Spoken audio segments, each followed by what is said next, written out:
por todo o protagonismo que o Brasil tem em agricultura, obviamente é um mercado aí dos mais importantes no mundo inteiro. Conhecimento científico mais demanda, né? Essas são as duas chaves aí de evolução desse mercado. Para você que nos ouve, meu nome é Babi Figueiredo e hoje, nesse SoloCast, meu companheiro, engenheiro agrônomo Maurício Querubim e o nosso convidado, também engenheiro agrônomo, Fernando Andreotti.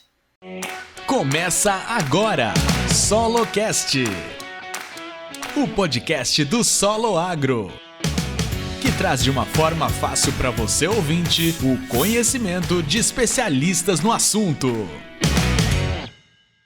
Você está ouvindo o SoloCast, o podcast do Solo Agro, o programa de educação continuada em agricultura sustentável da Exalc USP.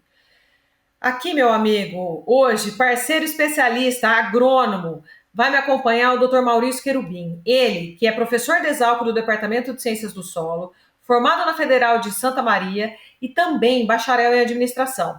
Fez mestrado ainda no Sul, mas se rendeu à Exalc já em 2013, fazendo doutorado e o pós-doc por aqui. Como é que vai, Querubim? Tudo bem?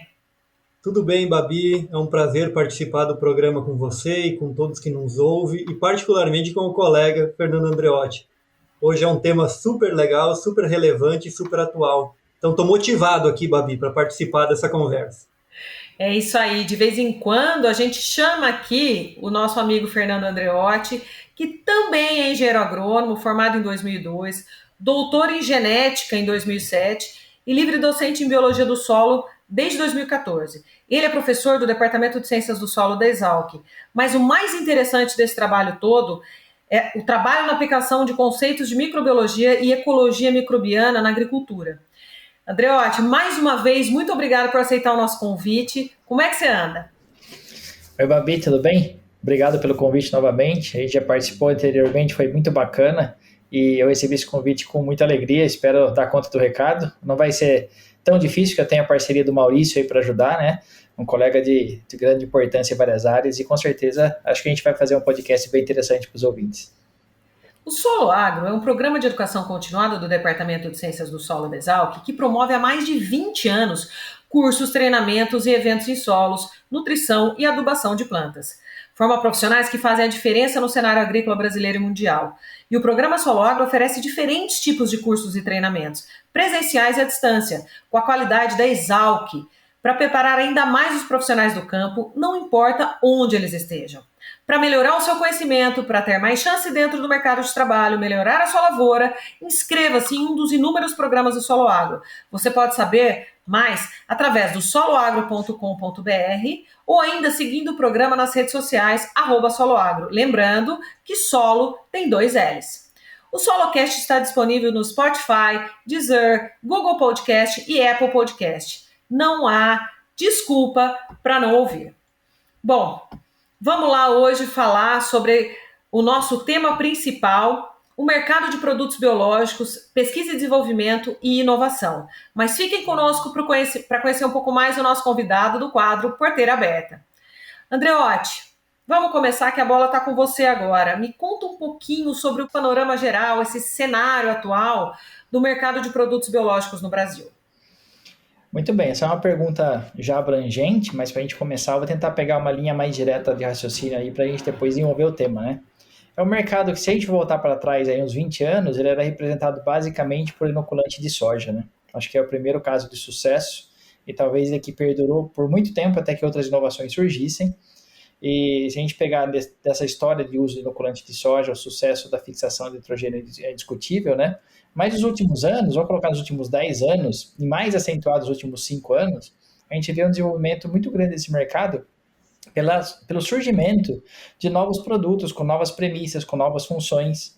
Isso tem muito a ver com conhecimento teórico sobre a área de microbiologia, né? Tem muito a ver com a chance que a gente tem de estudar micro-organismos de forma mais detalhada, de entender fisiologia, de entender funcionamento, de entender comportamento quando colocado ao solo. Então, como a ciência desenvolve a teoria, a prática transforma isso em tecnologia, né? Então, é muito bacana de ver hoje o uso de produtos biológicos, depois a gente pode falar de quais grupos são, né? Tanto na visão de nutrição das plantas, seguindo mais ou menos a linha da fixação biológica do nitrogênio, passando pelos biodefensivos, que vão proteger as plantas contra agentes de estresses, tanto bióticos quanto abióticos, indo para uma linha também de sistemas biológicos de solo, né? Não só um único organismo, mas sim mais que um organismo, 2, 3, ou até produtos que a gente tem como condicionadores biológicos de solo. Né? Então, é essa visão de moldar a composição da microbiologia do solo usando tecnologia representada pelos produtos biológicos, ela é muito crescente, ela é muito evidente, e hoje ela ocupa uma área representativa no Brasil. Né? Depois eu posso passar alguns números para vocês, mas o crescimento é bastante grande e se reflete também no número de empresas envolvidas nesse mercado. Perfeito. E Querubim, me ajuda aqui a dar uma explanada um pouquinho mais, vamos falar um pouquinho mais sobre esse cenário, o que você tem visto por aí também?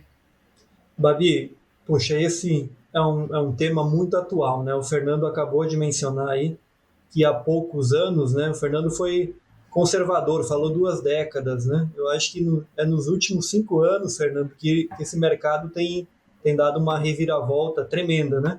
Eu tenho alguns números, Fernando, depois você me ajuda a confirmar aí.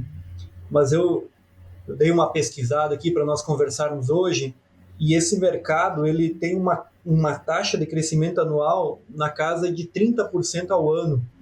Então, nós estamos falando de números muito expressivos. Enquanto que no cenário internacional, que já é mais consolidado, esse crescimento já está desacelerando, né? Ou, melhor dizendo, a taxa de crescimento é um pouco menor, cerca de 15%, basicamente Europa e Estados Unidos. Então, se percebe o grande enfoque das companhias, enfim, em investimentos no Brasil também nessa área, que é por todo o protagonismo que o Brasil tem em agricultura, obviamente é um mercado aí dos mais importantes no mundo inteiro. Isso gera números assim muito grandes em termos de movimentação econômica, né? Então, também andei pesquisando alguns dados aí, cerca de 1,2 bilhões de reais foi o movimento em 2020. Isso é muita coisa, né? Para um mercado tão novo, né? Comparando com outros mercados. E aí nós temos ainda uma expectativa de que esse valor possa duplicar ou até triplicar na próxima década. Então todos esses números aí reforçam o quanto esse mercado é importante e o quanto o conhecimento para dar suporte à pesquisa, à inovação e também à aplicação desses produtos é importante. Então, reforça o papel de todos envolvidos nessa cadeia, desde o produtor que aplica até mesmo as companhias e as próprias universidades que pesquisam e desenvolvem esse tipo de produto. A gente sabe que o biológico é um caminho sem volta, graças a Deus, né? E ele tem crescido realmente consideravelmente no nosso país e no mundo como um todo. Cada vez mais as pessoas preocupadas e realmente trabalhando da maneira correta com os produtos biológicos. Mas a gente tem que entender dentro desse cenário, né, Andreotti, quais os motivos dessa evolução comercial, né, desse tipo de produto. Essa questão de por que esses produtos surgiram, em parte responde pelo que eu comentei anteriormente, né? O conhecimento científico em cima da parte biológica de solos. É uma crescente enorme. Para você ter uma ideia de quanto isso é recente, o primeiro trabalho que analisa de maneira detalhada o conteúdo microbiológico de um solo, ele é de 2007, né? Então, veja, 2007 em ciência é muito pouco tempo, né?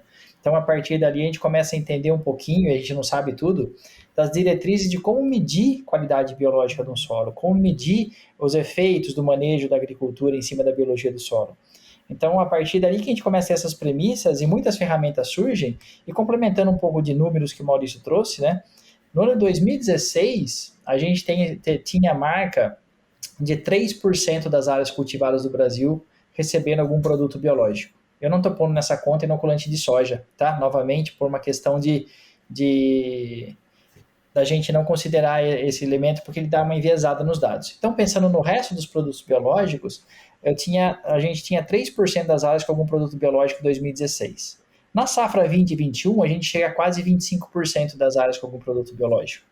Então, essa é a escala de crescimento que a gente observa em 5 anos, né? 8 vezes maior esse uso desses insumos em 5 anos. É um crescimento sem nada parecido na agricultura nos últimos anos.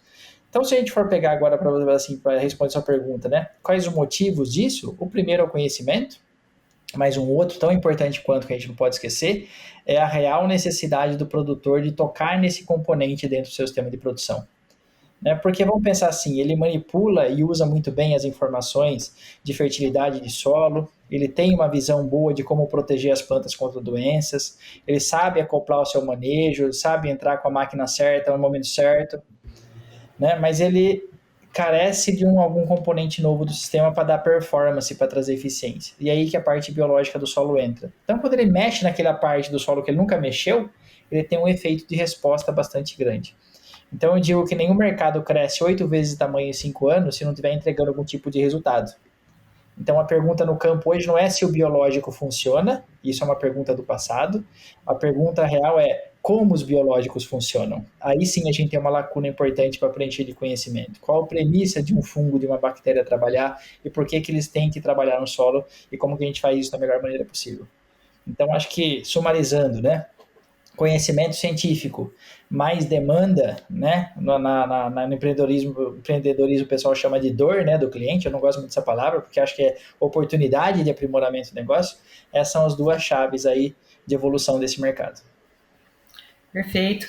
A gente fala de dor, né? Apesar de eu também acho uma palavra difícil aí, mas é uma palavra que o produtor ele entende bem, né? Fala aonde dói, né? Ele geralmente fala no bolso. E aí a gente sabe muito bem que nós temos aí uma gama de oportunidades, né? Com os biológicos e com as novidades dos biológicos. E aí nós vamos falar daqui a pouco um pouquinho sobre como eles são, se eles são iguais ou não, enfim, é o nosso andamento aqui, mas a gente sempre tem a questão da rentabilidade do produtor. É isso que ele sempre pergunta, né? E aí, como é que eu fecho a conta? E a gente consegue ver claramente que o biológico colabora muito com isso. Não é mesmo, Kevin? Exatamente, Babi. Poxa, o Fernando fez como sempre, né? Coloca as palavras na hora e do jeito correto. Ele fez uma explanação muito boa sobre os motivos pelo qual evoluiu, né? E com relação ao produtor, Babi, hoje a agricultura brasileira, de uma maneira geral, pensando nos produtores aí que estão na linha de frente, ela já está num nível de tecnologia, de intensificação muito alta. Então, se está numa busca assim muito grande de como conseguir aquele pequeno incremento já numa situação que muitas vezes já está muito próximo do teto produtivo. E aí o Fernando toca em aspectos muito relevantes, porque essa parte da biologia do solo, da biodiversidade do solo, era algo que ainda se conhecia muito pouco. E nos últimos anos, com essa evolução do conhecimento, permite com que se tenha possibilidade de intervir em algo que até então não se intervia. Então, o produtor, ao ver essa oportunidade, ao conectar com a realidade de que é difícil conseguir ganhos hoje na agricultura, em função de tudo que já é feito, no manejo de fertilidade que já se conhece muito bem, de física do solo que está se começando também a entender melhor. Então, surge a oportunidade dos biológicos. Como que eu manejo essa biodiversidade, essa biologia do solo? E aí cria-se todo um entorno, todo um contexto para que o produtor consiga utilizar esses produtos e, como o Fernando também muito bem falou, ele só vai utilizar se isso efetivamente trouxer algum retorno, e esse retorno, quase em 100% das vezes, é medido no curto prazo pelo retorno econômico, né? Então, é algo que assim, explica muito do porquê que está tendo essa onda de utilização e essa visibilidade maior nesse momento. Estamos no momento de atuar naqueles nichos de manejo, naqueles nichos de oportunidade em termos de solo e de planta, que até então nós não estávamos muito acostumados a atuar. E isso que gera as oportunidades. Perfeito. Mas eles não são todos iguais, né? E aí a pergunta do como eles funcionam entra aqui como uma luva, né? Então eu vou pedir para o Andreotti me dar uma aula aqui, né? Me tirar da ignorância aqui de como é que eles funcionam e me dizer, eles são todos iguais? Se a gente pegar, vou fazer sempre o comparativo com o cenário químico, que ele é muito mais evoluído, tem muito mais tempo de história, né? E ainda tem desenvolvimento a se fazer, mas acho que hoje se qualquer produtor ou consultor olhar para uma lista de fertilizantes com diferentes elementos químicos, ele já sabe ali a função do nutriente, sabe a solubilidade, mobilidade em solo, né? Onde encontrar, qual dosagem aplicar, mais ou menos ele tem tudo na cabeça. Agora, se ele olhar para uma lista de produtos biológicos, ele vai falar, e agora, como é que eu diferencio esses elementos, né? Como é que eu sei que o produto A é diferente do B? Esses fungos fazem a mesma coisa, mas não estou entendendo, eles têm nome diferente? Ou eles têm nome igual e fazem coisas diferentes? Então, a gente está começando a entrar nessas particularidades dos biológicos, né? Para que um dia a gente chegue no mesmo grau de maturidade, a gente consiga ligar exatamente as funções, os nomes, né? E o que eu espero de cada produto, e aí sim usar de forma mais assertiva. Então, pensando nisso, acho que a primeira coisa importante é entender o seguinte: quando eu tenho micro-organismos, eles logicamente são selecionados, ou vou falar de um tipo de produto biológico baseado em micro-organismos, que é o mais clássico, vamos chamar assim. Existem outros que depois eu posso comentar também. Mas quando eu tenho micro-organismos específicos ali, engarrafados, empacotados para ser aplicados, eu tenho que pensar que ele foi escolhido para estar ali por algum motivo, né? Eu questiono muito isso daí, pessoal, quando fala que vai usar tal produto, fala, ó, esse micro-organismo que está nesse produto foi selecionado porque ele é bom em algo, né? Por exemplo, um jogador de futebol que está na seleção brasileira, teoricamente, ele foi selecionado para estar lá porque ele é um dos melhores jogadores que tem, né? Do mesmo jeito que um produto que está lá, aquele micro-organismo deve ser selecionado bom para aquilo.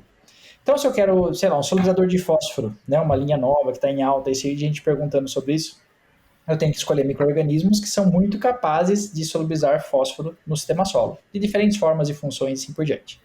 Se eu quero proteger a planta contra nematóide, eu preciso escolher micro-organismos que tenham uma ação antagônica a nematóide. Existem vários processos que levam a isso, mas o organismo tem que trabalhar nisso. Então veja, quando eu falo assim, eu tenho lá um organismo engarrafado, vou dar um nome aqui, o mais usado, Bacillus. Não vou nem entrar em espécie para não fazer propaganda indireta nenhuma.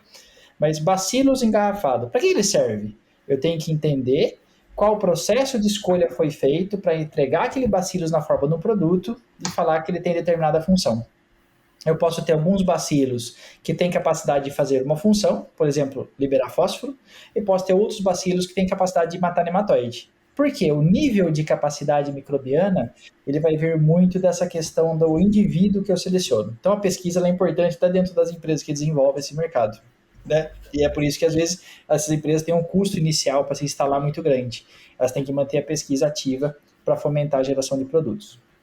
Existem também produtos que não são baseados em um único organismo. E eles têm uma visão mais de sistema biológico de solo. Eles são baseados, às vezes, em misturas de micro-organismos, de 2, 3 ou até 100 organismos diferentes.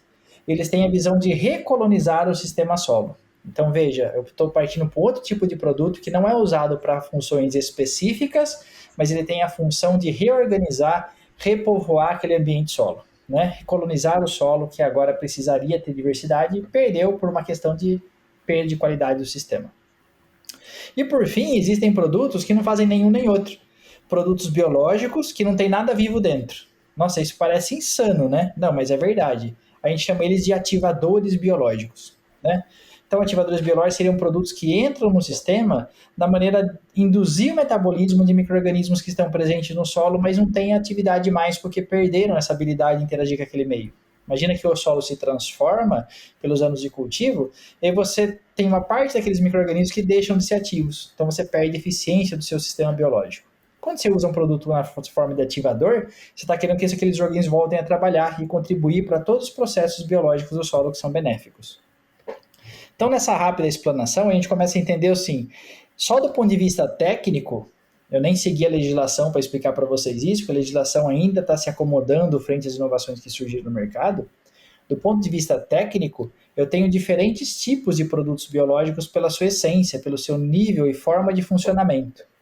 Se a gente quiser detalhar, mas eu vou deixar o Maurício falar um pouco, depois eu complemento, eu posso também pensar que eles são diferentes na qualidade de produção, né? Formulação, etc. Mas eu vou passar para o Maurício complementar, porque eu toquei num tema que ele domina bastante, que é a qualidade do solo. E solo sem qualidade, não adianta você ficar colocando tudo de micro-organismo ali, porque eles simplesmente não vão ter ação, né? E depois eu volto para falar um pouquinho da qualidade, vamos chamar assim, qualidade industrial de processo, né? Mas acho que o Maurício pode ajudar a gente a entender essa questão de como a qualidade do solo ajuda a gente até a extrair o maior potencial de um produto biológico. É isso aí, Fernando. Obrigado, viu, por fazer esse link. Realmente, qualidade do solo é um tema aí que nós estamos trabalhando. O Fernando também atua nesse tema, né? Muitos chamam de saúde do solo, né? Para dar um pouco mais de apelo, porque a gente só cuida do que é vivo. E o solo, por sua concepção, é um ecossistema vivo. Então, tem que ser reconhecido cada vez mais e muito em função desse movimento que a biologia e microbiologia do solo tem feito nos últimos anos. Fernando, eu gostaria de acrescentar aqui ao que você já falou muito bem, é que esses diferentes tipos de produtos biológicos, eles atuam, vou falar do solo, né, que é a nossa área maior de atuação aqui, de várias maneiras e contribuem para diversos processos e funções que ocorrem no solo.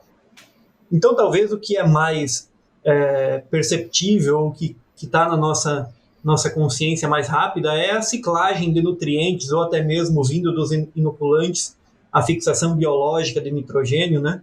Você tocou no ponto de solubilização de fósforo. Então, eu vou encapsular tudo aqui na palavra ciclagem de nutrientes, ciclagem e disponibilização de nutrientes. Então, essa é uma parte importante de qualidade do solo que abrange aspectos mais de ordem química do solo. Mas nós temos outras funções muito relevantes. Por exemplo, dinâmica da matéria orgânica ou dinâmica de carbono do solo. Ao repovoar um solo ou fazer o uso de repositores, como o Fernando muito bem colocou, você está reequilibrando ecologicamente aquele solo e a partir daí, então, se tem uma melhor condição de de promover um incremento de matéria orgânica do solo. E como vocês sabem, né, matéria orgânica do solo é um elemento chave para o sucesso de qualquer sistema agrícola, particularmente aqui na nossa região tropical. Matéria orgânica é importante para a água, é importante para nutrientes, é importante para cargas elétricas do solo, enfim, para uma série de coisas. E mais recentemente, todo um debate da importância de nós sequestrarmos esse carbono no solo. Tirar da atmosfera e sequestrar no solo, para toda essa implicação de mudanças climáticas que cabe em um novo podcast aqui, que é um outro assunto muito interessante. Então, ciclagem de nutriente, dinâmica de matéria orgânica, a importância desse equilíbrio biológico, utilizar esses produtos para reestruturar o solo ou favorecer a estruturação, a agregação e estruturação do solo. Um solo fisicamente bem estruturado, ele é fundamental para que as raízes cresçam bem, se desenvolvam, com isso tenham acesso a um volume de solo maior para absorver água e nutrientes. E, além disso, uma estrutura mais complexa, mais bem formada, ela é fundamental para nós termos um fluxo equilibrado tanto de água quanto de oxigênio, que vai servir tanto para os próprios organismos do solo, quanto particularmente para as plantas. E por fim, para não me estender aqui, eu acho que todos esses produtos, cada um com sua especificidade, eles atuam para o crescimento de plantas. Então, por diferentes mecanismos, vou mencionar apenas um, a excreção ou a formação de promotores de crescimento, que auxiliem que a planta, então, desenvolva mais sistema radicular e, com isso, tenham um reflexo positivo na parte aérea que nós estamos vendo e, por final, lá na produtividade das culturas. Então, vejam, pessoal, não quero me alongar aqui também, mas quando nós fizemos a escolha de um ou de outro produto, ao nós conhecermos todo esse mecanismo de ação dele, nós conseguimos minimamente prever quais serão as implicações em todo esse complexo sistema chamado solo, e mais ainda quando envolve planta e as relações com a própria atmosfera. Acho que é isso. Vamos lá, maravilhoso, muito bom, muito bem explicado. Então a gente já entendeu que não são realmente todos iguais, mas a gente consegue sim, junto aí com o que a gente tem já de conhecimento da ciência e também, né, com as aplicações que estão sendo feitas pelos produtores e com o que a gente tem conseguido observar, que além de ter um plano econômico muito legal, né, enfim, a gente também tem como falar o como aí, né, para eles. Então, a ideia é que a gente faça a escolha certa e o manejo correto, né? Perfeito, perfeito. Acho que isso vale a pena uma complementação, né? As bases do manejo biológico do solo começam a surgir hoje, né? De novo, no comparativo com a química, a gente entende hoje claramente que eu preciso corrigir o pH do solo para depois colocar fertilizante nele, né? Senão não vai resolver nada. E aí a gente começa a desenhar essas premissas da base do conceito da biologia do solo no manejo agrícola, né? E a gente entende que quais são essas bases? São coisas mais simples do mundo, mas que antes da gente colocar isso no papel não era tão claro. Uma é você saber escolher qual produto biológico atende a sua demanda, te entrega o serviço que você espera, e outra é criar no solo um ambiente propício ao funcionamento dele, né? Um sozinho ou outro vai ter uma ação parcial, né? Porque o sistema agrícola dificilmente se regenera sozinho, não é impossível, mas é difícil. E os micro-organismos ou os produtos biológicos, sozinhos, sem nenhuma transformação do ambiente, também tem seu potencial reduzido. Então, unindo essas duas frentes é que a gente constrói, daí, logicamente, depende da cultura, do tamanho da área, da situação inicial, estratégias de manejo da biologia do solo nesse ambiente de agricultura. Andreotti, e eu vou te fazer uma pergunta aqui. Como esse crescente do biológico, né, recente, apesar de tudo recente, o que você me fala sobre a qualidade desses produtos? Porque isso também é um questionamento muito amplo, né? Assim, acho que acontece muito, né? E é fundamental esse questionamento, porque como todo mercado crescente, em plena expansão, como a gente já destacou aqui para vocês, existem diferentes qualidades de produtos sendo entregues na ponta final da cadeia, né? Logicamente que há a oportunidade de todo mundo ganhar dinheiro, vamos chamar assim, mas a qualidade do produto é fundamental aí para a gente ter a máxima eficiência dele. Então vamos pensar que a gente tem o quê? Que compreender a premissa do produto, isso eu já falei lá atrás, mas também verificar a entrega final do mesmo. Vamos pegar de novo o exemplo mais simples que a gente tem aí. Se eu pegar um produto hoje, né, que está na base de um micro-organismo específico, eu tenho que entender que a formulação dele é fundamental. O que é a formulação? A parte de microbiologia industrial, que foge até do nosso conhecimento, mas a gente tenta aprender um pouco para acompanhar, onde aquele ativo biológico produzido no fermentador, com qualidade, pureza, concentração adequada, ele vai ser estabilizado para ser transportado e colocado no campo. Se eu simplesmente pego uma bactéria que está sendo cultivada agora, misturo, né, hoje a maioria dos biológicos entram em misturas de caudas com outros elementos, esse é um tema bastante complexo também, pego essa bactéria pura, sem uma formulação e misturo, a chance de eu inativar essa bactéria é muito maior do que se eu tiver a bactéria já estabilizada numa formulação industrial. Então, veja, a formulação, estou pegando um ponto-chave aí, ela já responde muito pela qualidade do produto que chega no campo, nem sempre pelo que sai do processo de produção, né? Eu posso sair com 10 a 9 bactérias por ml no sistema de produção, e se eu não tiver um bom processo de estabilização, formulação e transporte, né, eu vou acabar chegando lá com 10 a 3 ou 10 a nada, né, zero. Por quê? Porque tudo morre no caminho. Isso aí dirige também os grupos que a gente usa, né? Bacillus está aí no mercado não porque ele é bonitinho, né?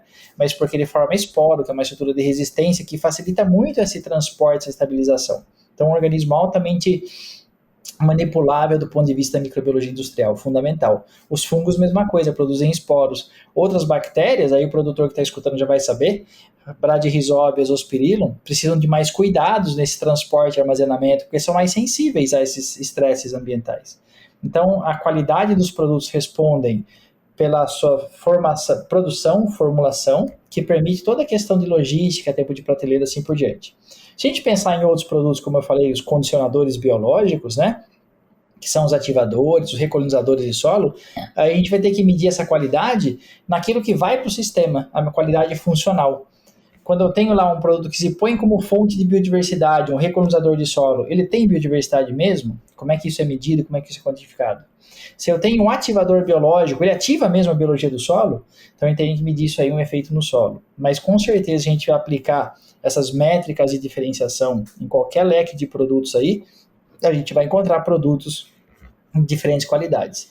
A gente espera que com o desenvolvimento do mercado e consolidação, cada vez mais a qualidade aumente, né? Até porque as empresas, a competição comercial vai gerar isso, vão se dedicar a aprimorar cada vez mais seus processos, isso já é visto, né? E a gente tenha uma maior eficiência dos produtos cada vez mais exposta aí no mercado para a gente. A gente espera também, né?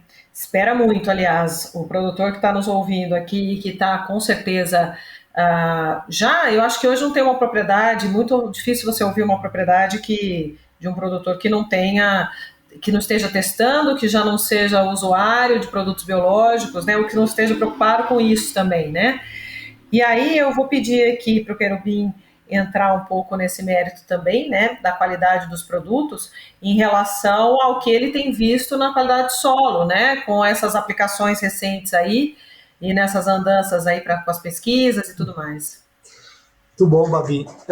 Em termos de qualidade de produto, com relação à qualidade do solo, né, propriamente dito, eu tenho percebido que há uma oferta muito grande de produtos. Isso, por um lado, é bom. Por outro lado, gera até uma certa dúvida, né, do produtor de quais utilizarem e de qual seria o mais adequado e qual não utilizar, qual funciona, qual não funciona. Então, eu diria o seguinte, Babi, que eu parabenizo as companhias, as empresas que buscam,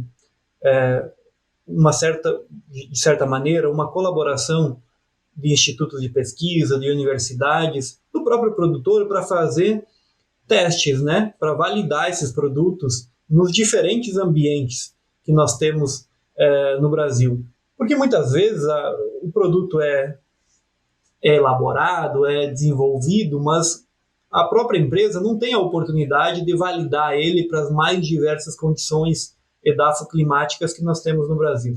Então, passamos lá de uma região mais quente, mais úmida, na região norte, com uma região um pouco mais seca no nordeste, uma região mais fria no sul. No Cerrado temos aquele comportamento de ter uma estação seca. Então, para cada local tem uma dinâmica diferente de funcionamento. E por isso, então, que nesse contexto que eu tenho visto e que tenho gostado de ver é a iniciativa de muitas empresas em buscar os órgãos de pesquisa e as próprias universidades em testar esses produtos. E isso, para mim, é fundamental para nós fazermos uma boa fundação desse mercado de biológicos, para que não seja apenas uma onda passageira. Nós criarmos um ambiente, assim, vou chamar de colaborativo, entre quem desenvolve, quem testa e o próprio produtor, para que esse mercado se consolide de fato e que essa taxa de crescimento que eu mencionei lá no início, de fato possa se manter ao longo dos próximos anos. Acho que temos um enorme potencial. Até onde eu sei, o Fernando pode confirmar, cerca de 3/4, 75% mais ou menos, da utilização de produtos biológicos como um todo se restringe a uma meia dúzia de culturas, basicamente soja, cana-de-açúcar e milho, as grandes culturas.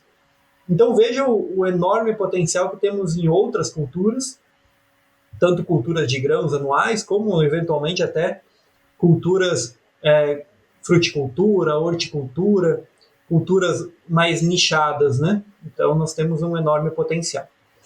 Ô Babi, se você me permite, eu queria fazer uma pergunta para o Fernando, até para complementar essa pergunta de qualidade de produto, e como eu não sou especialista na área, Fernando, me ajuda aí, o que você tem visto com relação a essas biofábricas diretas na fazenda, on-farm, né, que o pessoal chama? Você acha que isso, de certa maneira...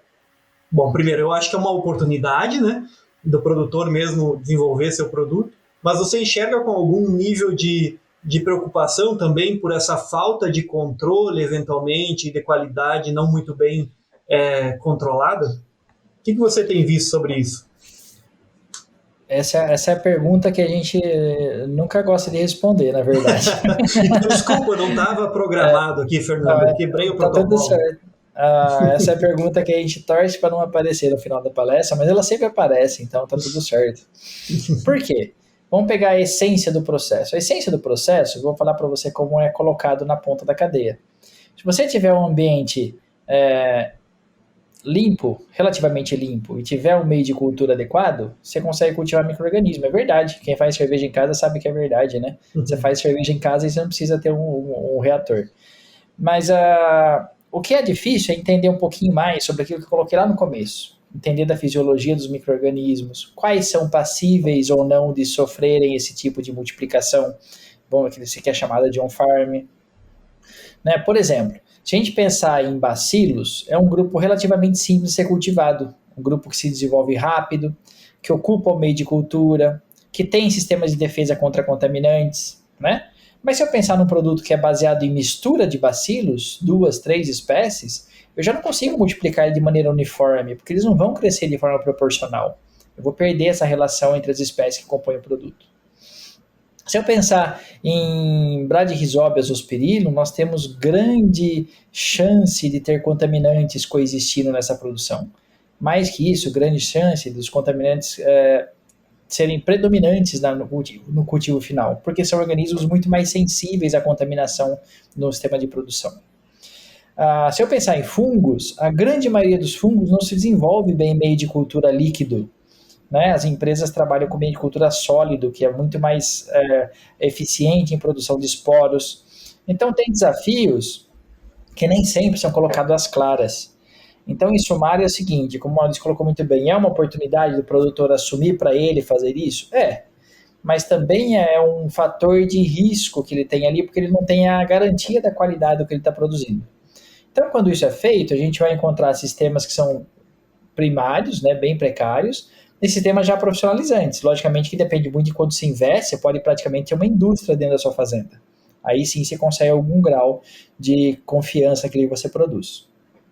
Então, é uma oportunidade, mas eu prezo muito pela colocação da parte científica às claras, né? Se você quer produzir tricoderma, você vai ter essas dificuldades bastante grandes, porque todo tricoderma é feito em meio de cultura sólida. No meio de cultura líquida ele não vai crescer bem, você vai ter um predomínio de contaminantes. Se você quer produzir Bradyrhizobium, seu cuidado é extremo. Se você quer produzir um bacillus, talvez seja um pouco mais fácil. Então, é mais ou menos, eu estou tentando usar exemplos didáticos para mostrar que não é todo igual o processo. Sim. Então, a gente tem que tomar esse cuidado. E aí tem saído os trabalhos que falam sobre o que se encontra nas biofábricas, vários aspectos, né? Mas acho que o aspecto principal aqui é essa conscientização de que não é tudo igual, não é tudo a mesma condição, não é tudo ao mesmo tempo, então tem particularidades que podem acontecer. Isso pode evoluir para um mercado totalmente terceirizado dos produtores, ou se a gente vê uma expansão do produto biológico, uma compensação dessa expansão do mercado pelo custo, talvez ele seja até não mais atrativo comercialmente se um dia a gente conseguir trabalhar com melhores valores de mercado desses produtos. Excelente. Eu vou fazer aqui uma defesa para o mercado agrícola e dizer o seguinte, né? Assim como o Querubim disse, você disse agora, eu acho que, obviamente, a gente tem que tomar muito cuidado, mas o agricultor é um cara extremamente curioso, sim, mas eu acho que ele é mais curioso para o bem do que para o mal, né? Então, ele busca informação e ele também precisa ver relativamente a positividade e a efetividade do produto dentro da lavoura, né? Porque senão você investe aí numa fábrica dentro da sua fazenda e você está dando um tiro no seu pé, porque esse investimento ele não vai ser retornado de maneira nenhuma, né? Então, a gente tem que usar a cadeia, usar a ciência, usar, sim, a terceirização se for necessário, ou, enfim, trabalhar isso de uma maneira que a gente está descobrindo esse mercado, é um mercado em crescimento, mas da maneira como ela for acontecer com maior efetividade, né? Dentro disso, vamos falar aqui, então, nós estamos falando de efetividade e tudo mais, como é que o produtor, ele vislumbra, ele visualiza os ganhos de colocar esses produtos biológicos no campo? Essa pergunta eu não sabia responder até uns 3 anos atrás, tá? Porque eu fazia minhas palestras e cursos e parava mostrando toda a biologia do solo, com suas funções, né, suas premissas, e aí depois, na época a gente viajava muito, né? No café, no jantar, o pessoal vinha, tá, mas beleza, você mostrou muito bem tudo isso aí pra gente, mas como é que eu vejo isso daí acontecer, né? Muito obrigada. Né? E a gente aprendeu muito na prática e foi validando isso. Então, assim, eu falo que, em resumo, depois eu detalho, mas em resumo, ele vai observar uma maior eficiência do sistema de produção. O que é uma maior eficiência? Ele vai perceber que se ele tinha uma taxa de controle de doença no nível X, essa taxa sobe, né? Ele vai perceber que o fertilizante que ele põe no sistema, ele é aproveitado em uma maior porcentagem.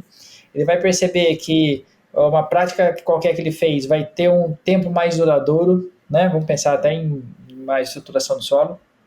Ou seja, ele vai perceber que a parte biológica melhorando, ela permeia todo o funcionamento dessa interface solo-planta e traz eficiência a todos os outros componentes do manejo que ele tem. Então esse é o resumo da história, eficiência do sistema de produção. Por quê? Porque você meio que engraxa aquele motor enferrujado que estava lá quando você põe a microbiologia para funcionar. Né? Mais ou menos essa é o similar que a gente pode fazer. Mas hoje a gente pode olhar também, respeitando as particularidades dos produtos biológicos, para métricas que respondem pela eficiência deles. Né? Eu apliquei lá um solubilizador de fósforo, um fixador de nitrogênio. Como é que eu meço a eficiência dele? Na assimilação dos nutrientes pela planta. Eu coloquei um biodefensivo contra fungo de raiz, que ataca a raiz. Como é que eu meço? Pela incidência de doença. Eu pus um condicionador biológico. Como é que eu meço? Pelo condicionamento biológico do solo, análise de atividade biológica e assim por diante. Tem uma série de análises laboratoriais hoje que tentam buscar para a gente monitorar ou demonstrar essa mudança no conteúdo biológico do solo. E, em última instância, se eu consigo ver todos esses tipos de ganhos, né, dependendo de cada produto que eu estou trabalhando, eu tenho um ganho final em produtividade.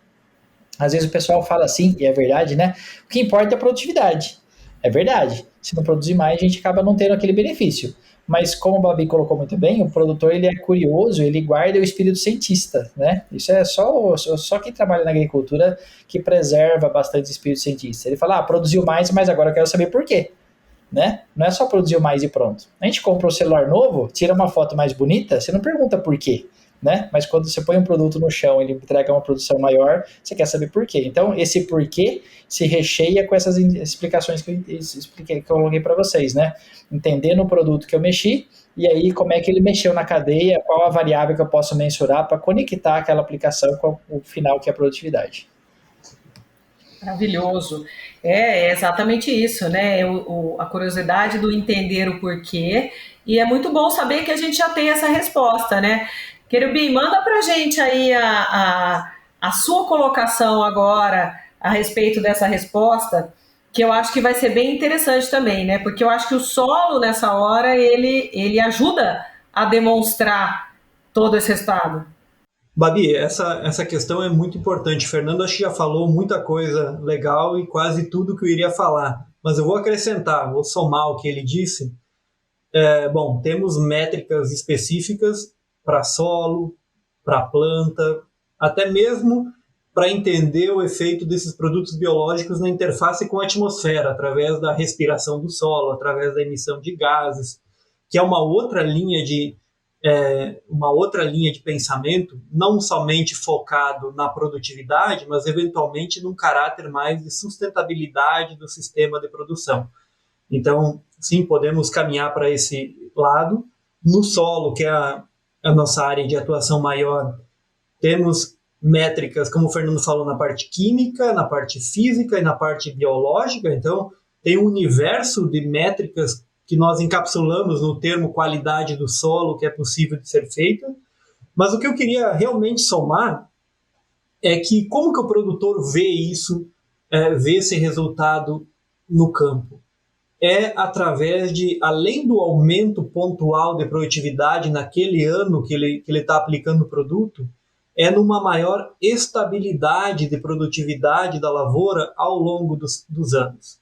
Quando você coloca um produto biológico que vai melhorar o solo como um todo, estou pensando mais naquele contexto de melhorar o equilíbrio biológico, você tem como o Fernando usou o exemplo de engraxar o sistema, aí você tem uma melhoria de várias funções que ocorrem no solo, que ocorrem no curto, no médio e no longo prazo.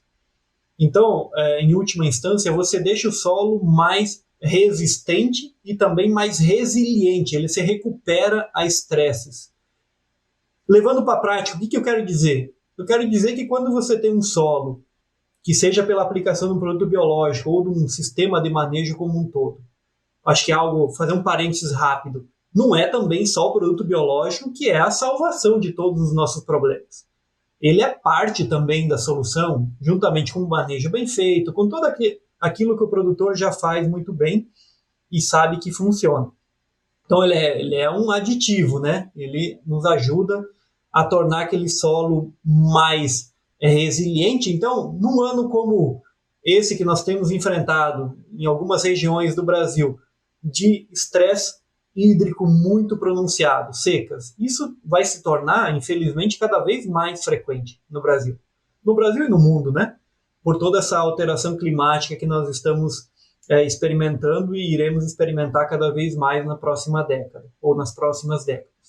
Então, é o seguinte, quando você tem um solo mais equilibrado, de melhor qualidade, mais resiliente, o produtor ele vai perceber ganhos num ano climaticamente adequado, mas esses ganhos, na minha opinião, talvez o Fernando concorde, vão ser muito mais pronunciados naqueles anos onde o entendimento ou todo aquele investimento nessa maquinaria biológica vai se refletir.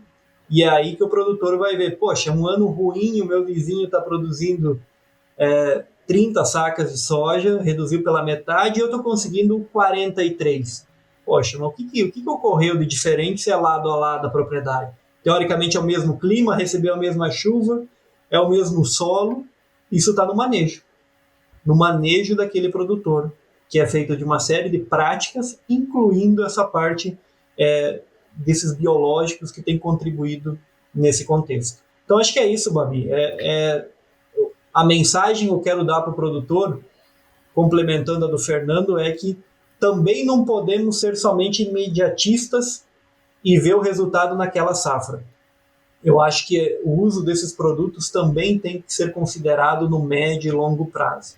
É assim que se constrói um solo de qualidade. Então a receita da vovó, aquela de você ter paciência, ela continua ainda totalmente valendo, né? É isso mesmo. Com certeza. O produtor é a pessoa que é mais resiliente de todas, né?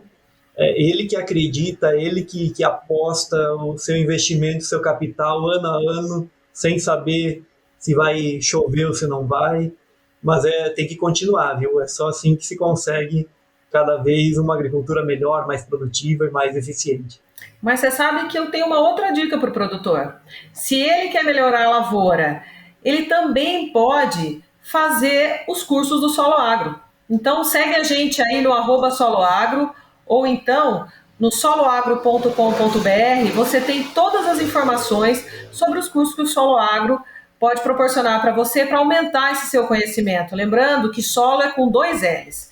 Mas agora eu vou falar com vocês aqui, vou fazer uma pergunta final, que é o seguinte: nós já entendemos aí que nós temos um trabalho grande pela frente dentro de um mercado que está trazendo uma oportunidade nova para o mercado agrícola, né?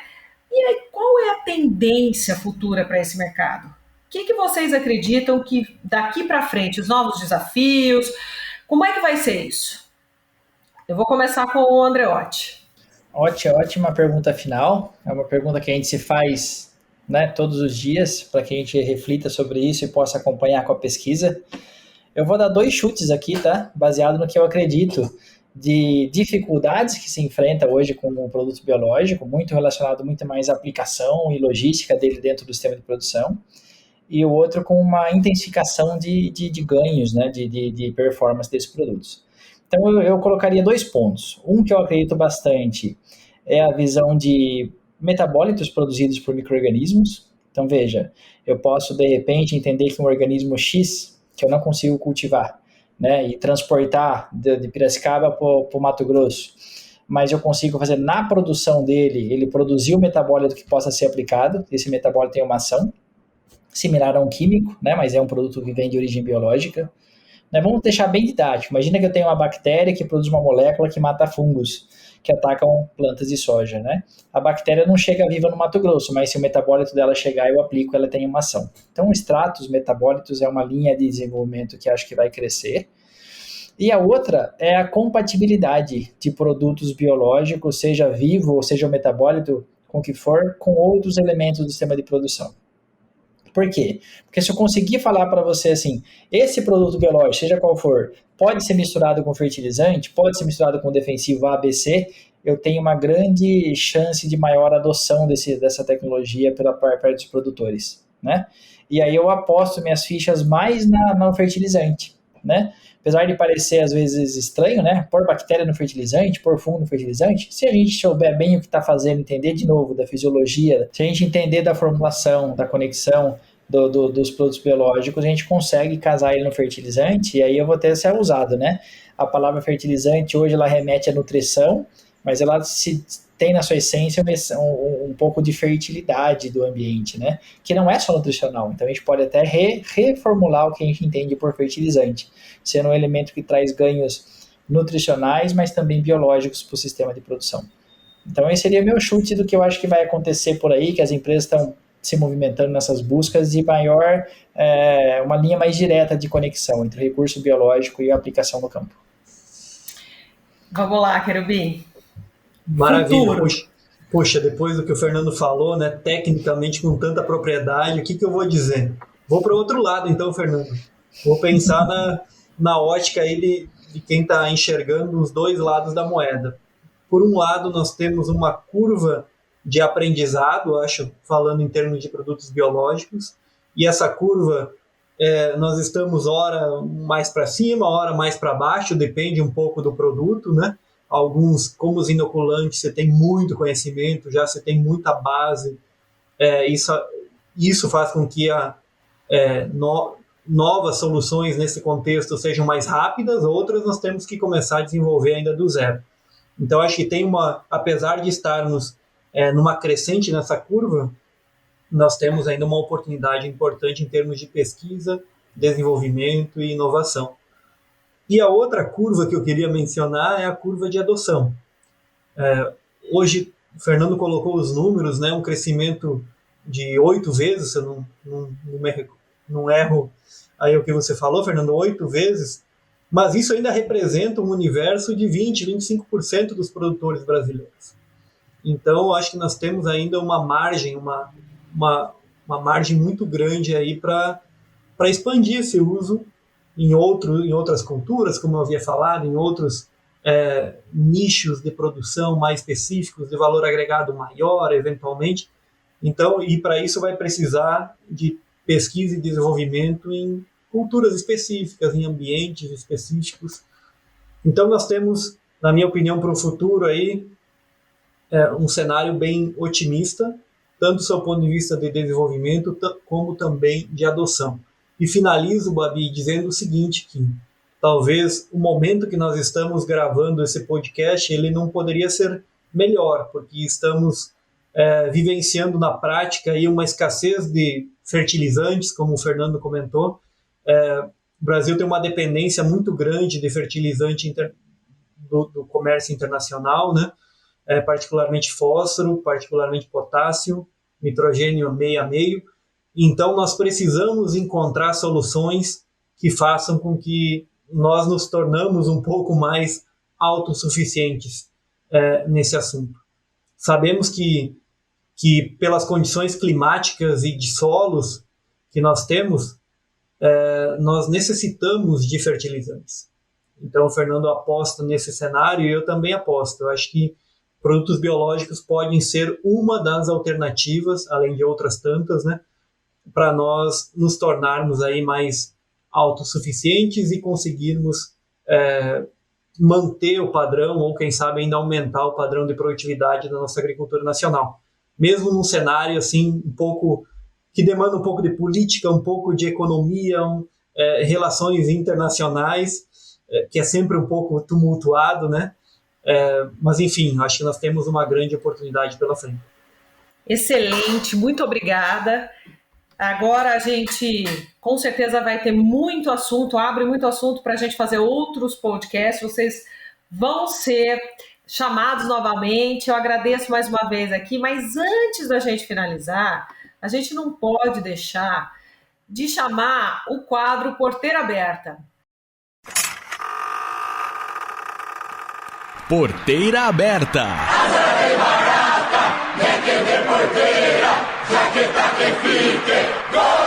Um momento descontraído com nossos especialistas. Aumenta o som que a nossa prosa é agora.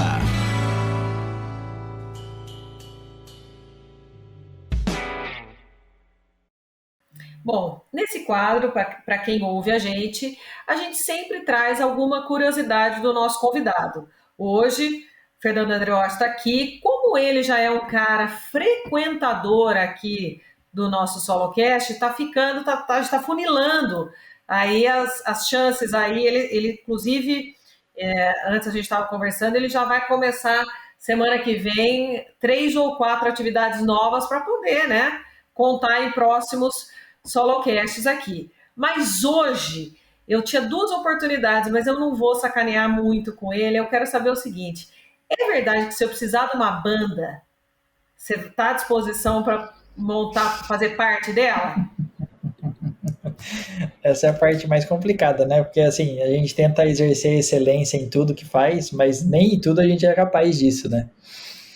E vou pegar no contexto mais amplo, Babi. Eu sempre gostei muito de música, né? Mas nunca fui o músico da família. Meu irmão que era o capaz de fazer isso, né? Meu irmão toca qualquer coisa que tem corda, até berimbau, de verdade. Mas eu sempre andei com música no carro, eu tô em casa, eu tô com música, eu vou fazer qualquer coisa, tá tocando música, e há 2 anos eu fui levar meu filho fazer uma aula de guitarra, e quem ficou na aula fui eu.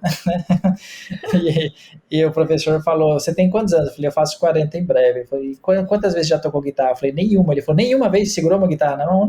Então faz 2 anos que eu brinco, né? Posso até mostrar para quem estiver vendo no vídeo aí, né? Com a guitarra. Mas não é nada profissional, né? E faz 6 meses que a gente até tem uma banda de verdade lá na escola de música, logicamente feita de alunos, né? Não é para tocar em bar, senão a gente não vai receber nada, não ser ovo, mas é um passatempo divertido que a gente tem aí. A música faz parte, né? Na pós-graduação teve 4 anos que eu fiz dança de salão, então música faz parte da minha vida. Olha, pé de valsa. Apesar de eu me sentir um analfabeto nisso. Eu aprecio muito, né? Sabendo um pouquinho hoje, a gente vê que é realmente uma linguagem nova, é uma arte, e acho que a gente vive momentos que a gente tem que reconhecer a arte, a cultura aí nas pessoas que são capazes de fazer ela na excelência. É muito bacana e eu acho que é muito complementar ao trabalho. Para mim funciona muito porque eu virei aluno de novo, né? Então, é sempre bom. É fundamental. E é engraçado que quando a gente é aluno, assim, tira, né, a capa de professor e vira aluno de novo do mesmo jeito. Não é ótimo? É a melhor coisa, E eu acho que é importante a gente vestir a camisa do outro para entender como a gente está agindo algumas vezes. Então, depois de 10 anos de docência, voltar a ser aluno e totalmente inapto a fazer aquilo, me ajuda muito nas aulas de hoje, a entender um pouquinho como é que o outro está passando por esse processo de aprendizado. E você já está tocando pro seu irmão? Para ele dar uma avaliada? Por sorte, ele mora nos Estados Unidos, então tem uma brecha aí até ele chegar aqui. Vamos ver se quando ele chegar, se ele vai tocar junto comigo, você vai só desligar a caixa e sair de perto. Ah, tá. Depois você conta essa pra gente na próxima, que pode ser uma próxima, pô. Tá bom, muito bom. Muito, muito, muito obrigada mais uma vez por vocês aceitarem o nosso convite.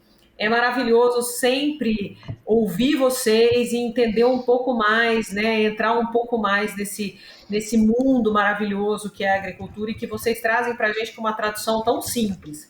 Então, muito obrigada mesmo e vamos para o próximo SoloCast. Até mais, muito obrigado. Obrigado, Maurício e Babi. Você ouviu SoloCast, o podcast do Solo Agro. Solo Agro é o programa de educação continuada em agricultura sustentável da Exalc USP. Saiba mais nas nossas redes sociais, @soloagro, solo com 2 Ls. Obrigado e até a próxima!